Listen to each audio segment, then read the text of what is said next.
Hello বন্ধুরা, আশা করছি তোমরা সবাই ভালো আছো। তো আমি তোমাদের সাথে একটা জিনিস শেয়ার করব, সেটা হচ্ছে ফার্স্ট বার আমি ক্লে দিয়ে সরস্বতী ঠাকুর বানিয়েছিলাম। সেটা কিভাবে বানিয়েছিলাম সেটাই তোমাদের আমি আজকে দেখাচ্ছি। তো দেখো, ফার্স্টে আমি অনেক ক্লে নিয়ে নিয়েছি নানা রকমের রঙের।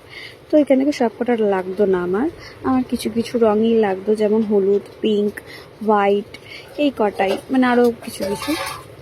তো আমি সবার ফার্স্টে ঠাকুরটাকে বসার জন্য ফার্স্টে একটা বেদি করে নিয়েছিলাম ক্লে দিয়ে। তো ক্লেটে বেদি করার পরে চারপাশ দিয়ে আমি পদ্ম ফুলের যে পাপড়ির মতো একটু শেপ দিয়ে দিয়েছি ক্লে দিয়েই। দেন আমি বডিটা বানালাম, দিয়ে বডিটাটি বানিয়ে সেটাকে আমি এখন সাজাচ্ছি। ক্লে সব কিছু ক্লে দিয়েই করেছি, কোনো অন্য রং ইউজ করিনি বা কিছু, পুরো ক্লে দিয়ে ছোটো ছোটো ফুল, মালা, সব কিছুই, গয়নাগাটি। তো আমার এই সরস্বতী ঠাকুরটা তোমাদের সবার কেমন লাগলো প্লিজ জানিও কমেন্টে। আর ভালো লাগলে লাইক, শেয়ার, ফলো প্লিজ করো আমাকে। তো দেখা হচ্ছে পরের ভিডিওতে। টাটা।